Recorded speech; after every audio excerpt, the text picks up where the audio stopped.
नमस्कार, स्वागत है आप सबका टीवी भारत 24 के अंदर। मैं हूं मनोज सिंह राजपूत। आप देखना शुरू कर चुके हैं टीवी भारत 24 का डेली शो द हेडलाइंस। आज के हेडलाइंस में सबसे पहले बात हुई दिल्ली से। दिल्ली में अरविंद केजरीवाल की तरफ से कई सारे बयान निकलकर सामने आए हैं। आप सब लोगों को जैसा पता होगा कि 7 अगस्त को लोकसभा के अंदर बिजली का जो सेवा बिल था उसको पलटकर सुप्रीम कोर्ट का जो फैसला आया था उसके बाद में उसको लोकसभा में पलट दिया गया नरेंद्र मोदी सरकार के द्वारा। और उसके बाद में अरविंद केजरीवाल खासा नाराज हो गए।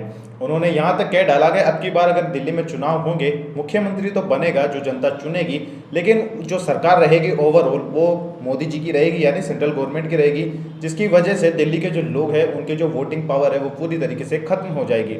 अब इसके बाद में भी उन्होंने कई सारे बयान दिए हैं, एक एक करके सुनते हैं। 7 अगस्त को अरविंद केजरीवाल ने कहा कि ये बिल दिल्ली के लोगों को बेबस, असहाय, लाचार और गुलाम बना देगा।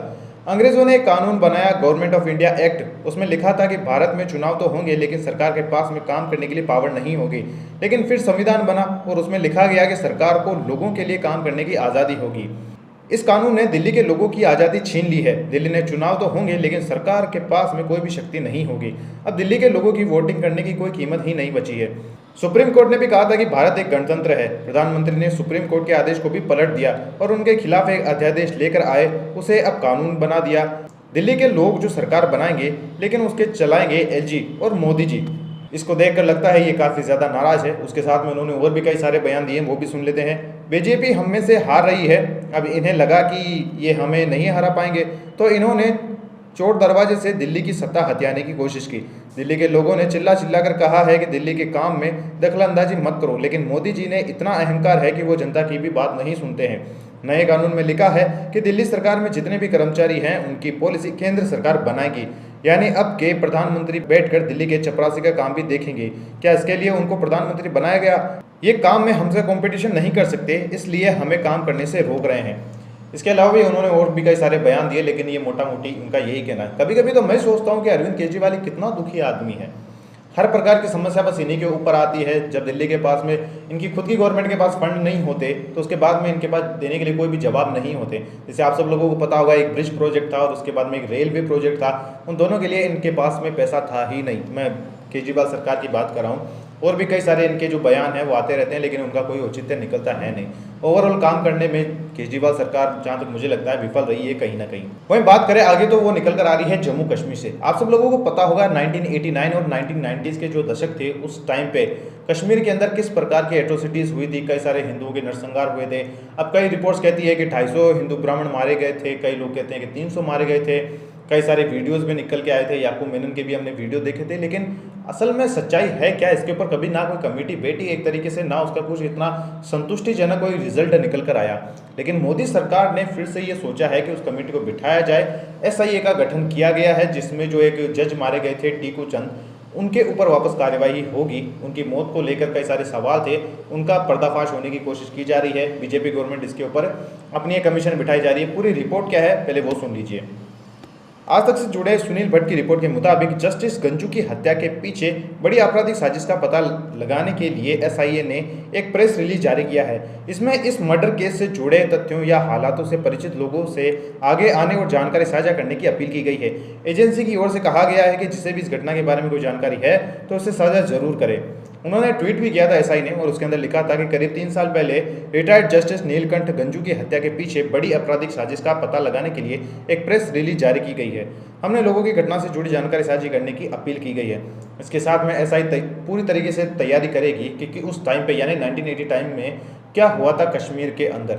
अगर एक बार की ऐसी रिपोर्ट निकलकर सामने आ जाती है, फिर जो कश्मीर को लेकर कई सारे महबूबा मुफ्ती की तरफ से जिन लोगों की तरफ से बयान दिए जाते कि असल में कश्मीर में तो कुछ हुआ ही नहीं था, वो हिंदू ब्राह्मण थे, वो अपने खुद ही निकल कर भागे थे, उन सब का पर्दाफाश हो जाएगा। एक बार गवर्नमेंट अगर ऑफिशियली उसके ऊपर जांच करवा लेगी, फिर अगर इसके ऊपर कोई झूठ बोलता है तो उसका झूठ भी तुरंत पकड़ा जाएगा। एक द कश्मीरी फाइल मूवी बनाकर हम इस सब चीज़ों को साबित नहीं कर सकते, ऑब्वियस सी बात है। इसके लिए हमें गवर्नमेंट डाटा चाहिए पुख्ता सबूत के साथ में, और उसे गवर्नमेंट ही कर सकती। वही आगे बात करेंगे राहुल गांधी जी की। तो उनको जब से उनकी सांसदी गई थी उसके बाद में उनको 4 अगस्त को वापस दे दी गई थी सुप्रीम कोर्ट के द्वारा, क्योंकि जो गुजरात हाईकोर्ट था उसका जो फैसला था वो सुप्रीम कोर्ट ने पलट दिया है। 12 तुगलक वाला जो बंगला था वो वापस मिल गया है। जो हाउस अलॉटिंग जो सोसाइटीज़ थी या फिर जो सरकारी महकमा था उन्होंने वापस उनको वही पुराना वाला बंगला अलॉट कर दिया है। और उसी के साथ में उन्होंने एक बयान भी दिया था कि पूरा हिंदुस्तान मेरा देश है। वहीं आज की आखिरी खबर की बात करें तो वो निकल कर आ रही है WHO से। दरअसल WHO ने इंडिया की ये इस साल के अंदर मतलब पिछले 2022 से लेकर 2023 में ये 7वां केस ऐसा है जब इंडिया के बनाई हुई कोई दवाई मेडिसिन को WHO ने बैन कर दिया है। दरअसल इस दवाई की जो कफ सिरप थी, इसकी जो टेस्टिंग थी वो इराक के अंदर हुई थी। उसके बाद में इसे जहरीला यानी विषैला पाया गया है, पॉइजनस है ये। इसकी मैन्युफैक्चरिंग हुई थी चेन्नई में, कंपनी है मुंबई की। अब इसी के ऊपर WHO ने बैन लगा दिया है, लेकिन ये ओवरऑल कहीं ना कहीं धब्बा हो सकता है पूरी इंडियन मेडिकल इंडस्ट्रीज़ के ऊपर, क्योंकि जैसा आप सब लोगों को पता होगा कि इंडिया काफ़ी ज़्यादा पूरे वर्ल्ड का आई थिंक 35 to 40% जो मेडिसिन है वो अकेला इंडिया ही प्रोवाइड करवाता है। US के अंदर तो ये नंबर और भी ज़्यादा बड़ा है, तकरीबन 45% to 50% जो मार्केट है मेडिसिन का वो पूरा इंडिया के पास में है। अगर इस प्रकार की खबरें निकलकर लगातार सामने आएगी तो ये ओवरऑल इंडिया के इकोनॉमी के ऊपर काफ़ी ज़्यादा इम्पैक्ट करने वाली बात है। अब खबर क्या है पूरी थोड़ा सा वो जान लीजिए। ये जो विवादित कफ सिरप है जिसका नाम है कोल्ड आउट ब्रांड है, इसे तमिलनाडु के फोर्ट्रस लेबोरेटरी प्राइवेट लिमिटेड ने महाराष्ट्र की डाबी लाइफ फार्मा प्राइवेट लिमिटेड के लिए बनाया था। और WHO ने इसके ऊपर लिखा था कि इराक से सिरप का एक नमूना लैब टेस्ट के लिए भेजा गया था। सैंपल में डाइलिथिन ग्लाइकोल का 0.25% और एथिलीन ग्लाइकोल का 2.1% की मात्रा ज़्यादा मिली है। इन दोनों केमिकल के लिए एक्सेप्टेबल सेफ्टी लिमिट 0.10% है। बता दें डाई एथेनॉइल ग्लाइकोल और एथिलीन ग्लाइकोल का ज़्यादा मात्रा में सेवन इंसानों के लिए जहरीला और घातक साबित होता है। आगे WHO ने कहा कि इराक में मिले प्रोडक्ट का बैच असुरक्षित है, खासतौर पर बच्चों के लिए इस्तेमाल से सीरियस इंजरी या फिर मौत हो सकती है। पेट में दर्द, उल्टी, दस्त, पेशाब करने में असमर्थता, सिर दर्द, परिवर्तित मानसिक स्थिति और किडनी में दिक्कत की समस्या भी हो सकती है। इराक में मिले प्रोडक्ट का बैच असुरक्षित है, खासकर बच्चों में इसके इस्तेमाल से सीरियस इंजरी या फिर मौत हो सकती है। पेट में दर्द होना, उल्टी, दस्त, पेशाब करने में असमर्थता, सिर दर्द, परिवर्तन मानसिक स्थिति और किडनी में दिक्कत जैसी समस्याएं हो सकती है।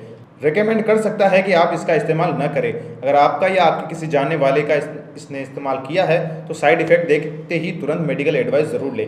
इसके अलावा WHO ने दवा की सप्लाई लेने वाले देशों को अनौपचारिक और अनियमित बाजारों की निगरानी बढ़ाने की सलाह दी है। इन देशों के स्वास्थ्य अधिकारियों की सलाह दी गई है कि अगर उनके देश में कफ सिरप मिलती है तो वो तुरंत WHO को सूचित करें। अब आप ये भी इंसिडेंट जान लीजिए कि कितनी तारीख को कौन कौन से इंसिडेंट सामने आए थे, जिसके अंदर अक्टूबर 2022 के अंदर भी WHO की रिपोर्ट आई थी, फिर दिसंबर 2022 में, अप्रैल 2023 में, जून 2023 में और अब की बार वाली ये समस्या। टोटल मिलाकर 7 ऐसी WHO की तरफ से रिपोर्ट्स आ चुकी है जिसके अंदर जो इंडियन मेडिसिन है खास तौर पर कफ सिरप इनके ऊपर सवाल उठाए गए हैं।